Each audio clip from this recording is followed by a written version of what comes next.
ዲዲአር በባህሪው ሁለት በጣም ከባድ ነገሮችን ግምት ማስገባት ይጠይቃል። አንደኛው መተማመን ይጠይቃል። የሰላም ስምምነት ከተደረገ በኋላ የታጠቀ የተደራጀ ኃይል ነው ወደ ሰላም ስምምነት የመጣው። ይህ ኃይል ደግሞ ያን የተደራጀ የታጠቀ ኃይል ዲሳርም የማድረግ ትጥቁን የመሰብሰብ ዲሞቢላይዝ በማድረግና መልሶ እንዲቋቋም የማድረግ ኃላፊነት ለህወሓት ተሰጥቷል። በፌዴራል መንግስትና በህወሓት ስምምነት ሲደረግ አንዱ አንቀጽ ይሄ ነው።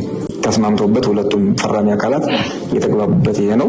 ነገር ግን እንዳልኩት ቅድም መተማመንን የሚጠይቅ ስራ በመሆኑ የአንድ አካል ወገን ብቻ ሊያስፈጽመው የማይችል በመሆኑ በሂደት ፖለቲካዊ ጫና እየደረሰበት ስራው መጣ።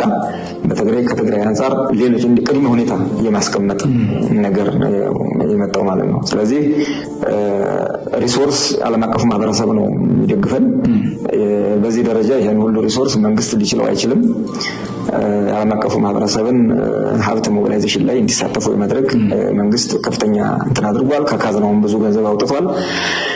ነገር ግን መሬት ላይ ቴክኒካሊም ፖለቲካሊም እንቅፋቶች እየገጠሙን ነው። እስካሁን ድረስ ለሶስተኛ ጊዜ ነው